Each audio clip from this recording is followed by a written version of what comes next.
Hi guys, good morning. It's our second day here in Fukuoka. Ready na ako. Ako unang naligo, kaya akong unang nakapag-ready. Yung dalawa nagpe-prepare na. Mga leather jackets pa yung dalawa. Talagang naka-outfit ng todong-todo. Ito yung Airbnb namin. Sa balcony ako. Ayan ang aming Airbnb na nabook sa booking.com for 31,339 4 nights and 5 days. Kompleto, may dalawang malaking kama, tapos may couch na pwede ring tulugan ng isang tao, tapos may mga gamit, may washing machine, may ref, merong mga utensils at mga kaldero. So kompleto, pwede namang magluto. Ayan. Ang plan namin today is pumunta sa shrine para mag-picture-picture kasi yung dalawa nakatodo outfit, mga naka-leather jacket at leather skirt pa. Maganda dito sa Fukuoka pala. Medyo mas parang slow kaysa sa Tokyo na parang lahat ng tao sobrang nagmamadali. Saka mas maraming tao. Sarap ng weather. Talaga. Sarap pumunta. First autumn experience ko to dito sa Japan. Tingnan mo naman yung isa kong amiga na galing sa Czechoslovakia. Galing siyang Czechoslovakia. Tingnan naman ang outfit. Parang siyang ng Russia. Sa bagay, di mapupunta naman talaga kayong Russia, amiga. O yan, parang ready ka. Pinapractice niya na dito yung outfit niya for Russia. May vendo machine sa tabi ng Airbnb namin. Kaya dito sila bumibili na lang ng coffee. Yan ang masarap sa Japan. Ang daming mga ganito. Say hi, amiga. Amiga and Grace off to Hakata Station. Hakata Station tayo, amiga. Yeah. Dahil saan tayo pupunta? Shrine na, no? Shrine. Sige, yung outfit ng dalawa, pag nakita nyo mamaya, naku, yung isa parang galing Russia, yung isa naman parang taga, Manhattan. Mamaya, makikita nyo. Ayan na yun. Second day in Fukuoka.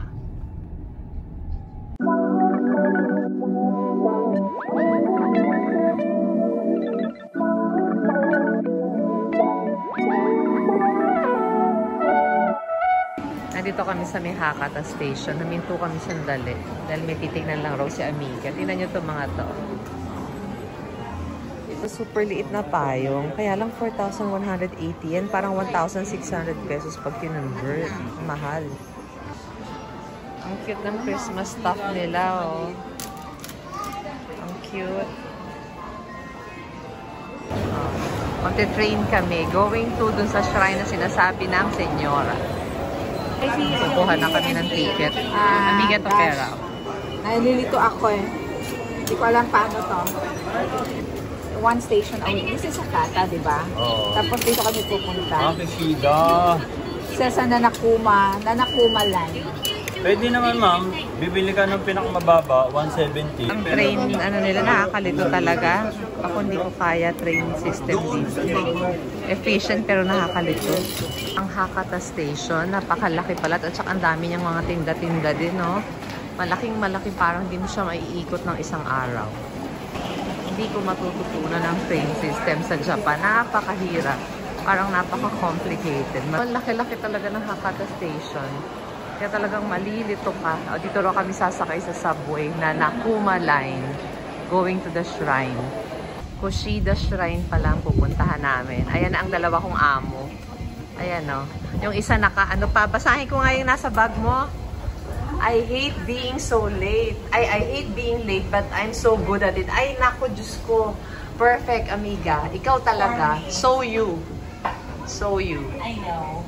Ito na. Sasakay na kami. Nandito na kami sa Kushida Shrine. Crossing na kami going to the shrine. Tingnan nyo yung 7-Eleven nila. Ang social. Oh. Ang social ng building. O, oh, diba? O, oh, ang ganda. Tsaka magaganda ang mga tinda nila. Andito na kami sa Kushida Shrine. Oh. Ito na yung shrine na sinasabi nila na maganda dito sa may Hakata. Diba? Tingnan mo nyo naman ang aking New Yorker. Ang aking New Yorker. O, diba? May mga picture. Ano lang, pumaparaan na lang kami sa picture.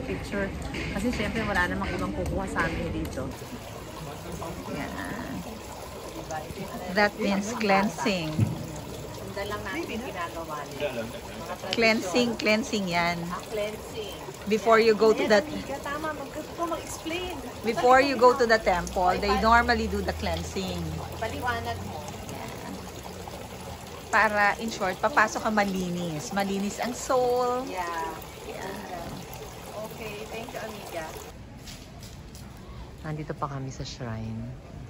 Pupuntahan na namin si Grace dun sa may area dun, ang shopping area. Andito pa rin kami ni amiga.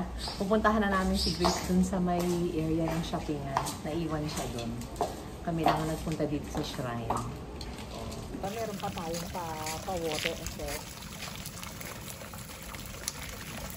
Ang aking videographer. Ang social, diba? Tingnan mo naman ang videographer ko.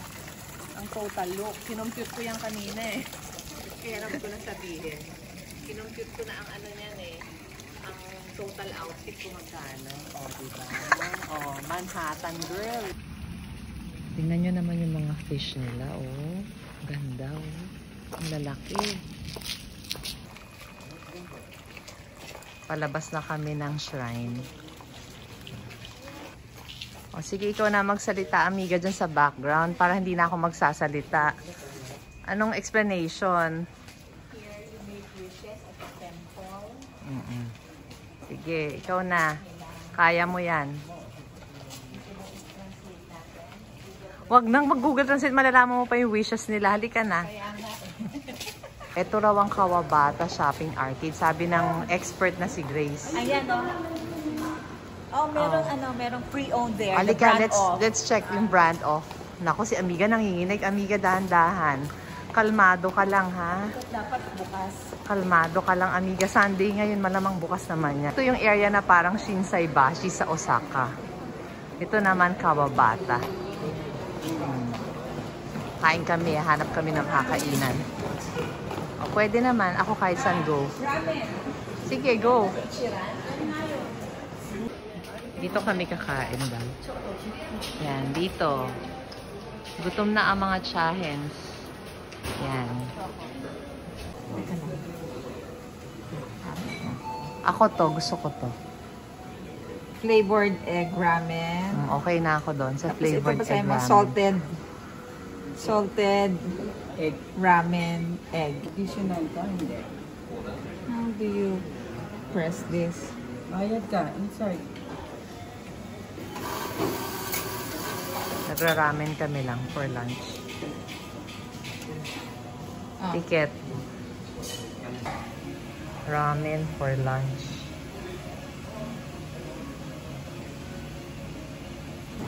Papunta na kami ng Canal City. Doon daw kami iikot. Gaganda ng flowers, fresh flowers. Mga kimono nila,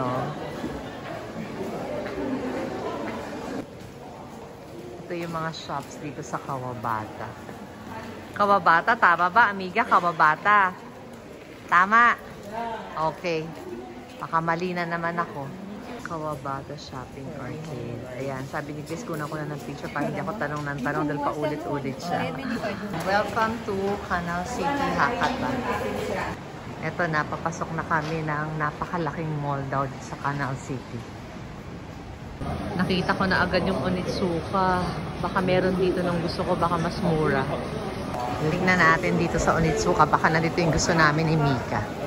Wala nung gusto ko sa Onitsuka. Pero definitely mas mura talaga dito ng mga 2,000 pesos. Still in Canal City. Yan ang mga stores nila. Tommy Hill. Calvin Klein. Saka mga American brands. Adidas. Ayan, nakita kaming Adidas. Ito sa Canal City. Tignan natin baka nandyan din yung gusto ko na samba na kulay. Gaganda ng selections nila ng Adidas. So, gaganda ng style ng Adidas nila. Wala nung gusto ko. Dito pa rin kami sa Canal City. Malaki pala to. Hindi mo malilibot talaga lahat. Bandai Namco Cross Store. Dito ang gusto ni Grace. Si Grace mahilig sa Naruto eh. Happy place. Happy place ni Grace tong lugar na to. Diba? Ang galing ni Grace. Oh. Yan ang mga trip niya. Ayan, nabuhay si Grace bigla nung nakita niya to. Ayan, kilala mo ba yung mga yan? Sino ba yung mga yan, amiga? Oh my God, kilala niya. Naruto, sino pa? Sino to? Sakura. Oh my God. Ano pa, amiga? Ito keychain, no? Oo nga. Ayan, no, Naruto. Yan ang mga trip ni Grace. Oh. Naku, wala akong alam. Alam ko lang Tiny Paul. At saka si My Melody. And siyang Little Twin Stars. Di ba ito yung nauso dati? Yan, o, Tamagotchi. Tamagotchi. O, ito mga Star Wars, o. Ito pa, medyo alam ko. Ng konti lang. Kasi ni Ethan. O, sabi ni Grace, yan daw si Yoshiki. Kuchiki! Kuchiki? Kuchiki, amiga. Bakit naman kilala mo yan, amiga? Bakit? Ang tindi, oh. Ito, kilala ko itong mga to. Toy Story. Sila Jessie, sila Woody. Ito ang cute, oh. Si Woody. Ang claw machine sa'yo talaga kahit saan. Kahit sa Pilipinas, sobrang dami. Lalaro ako. Gusto rong maglaro ng senyora. Sige, tingnan natin.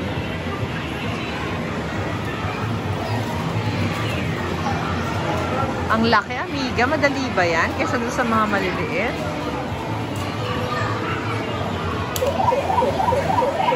Naglaro na lang kasi wala siyang makitang Chanel na tindahan dito eh. Ah. Sige, bawal daw sumuko eh. One more try. Sana yan na kasi malapit na siya doon sa huhulugan.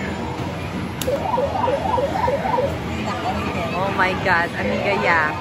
Oh no, amiga. Oh. Bawal kaming magpahinga ha. Ngayon sa Tenjin naman, underground shopping. Nasa Tenjin area na kami. Ayan ang Daimaru. Nandyan yung mga high-end brands. Mitsukoshi. Pero doon kami sa underground na mga shops. Ang lamig. Ang lamig ngayon. Grabe. Ito na yung underground na shops. Mga local brands. Pasko na sa Japan ha. Music nila Pasko na. Hanggang dulo, amiga. Puro tax-free. Ang daming mga magagandang items sa Japan, no? Basta made in Japan talaga. Parang gustong-gusto ko talaga. Parang ang gaganda ng local brands. Pero sabi ni amiga, ang mahal daw ng mga damit sa Japan. Kaya hindi siya bumibili ng damit dito. Ayan. Maganda tong underground na to, amiga, no?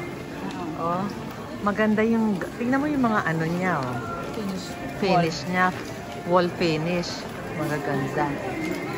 6:30 pa lang ng gabi kaya medyo bukas pa. Pero maaga magsara eh. Usually 8 o'clock sarado na sila. Sabi mo, amiga? Sabi ni amiga, may ganun daw sa Divisoria. Hindi social dito, nasa Fukuoka tayo. Sa Divisoria. Oh my God, dito magkano? 150 pesos. So, ibig sabihin, wag bilhin yan. Magaganda ang damit ng Japan, ha? Kaya lang medyo pricey daw, sabi ni amiga. Kaya ayaw niya dito bumili ng damit. Tingnan nyo, buhay na buhay pa dito sa Tenjin Underground Shopping Area. Madaming brands na maganda talaga dito, na local brands. Hindi naman pala lahat mahal. Meron din namang mga okay ang price, na ang quality ay sobrang social. Tingnan nyo naman kung gaano kaganda ang train station dito sa Fukuoka. Sa Tenjin to ha, yung underground nila. Grabe, diba? Ibang level talaga ang Japan.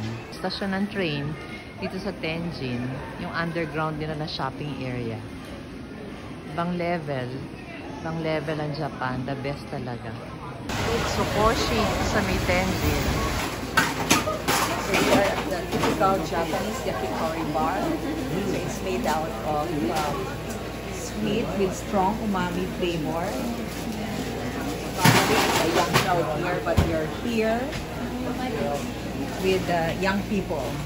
Oh, mag-iinuman daw kami ngayon. Iinom si amiga tsaka si Grace. Maglalasing sila.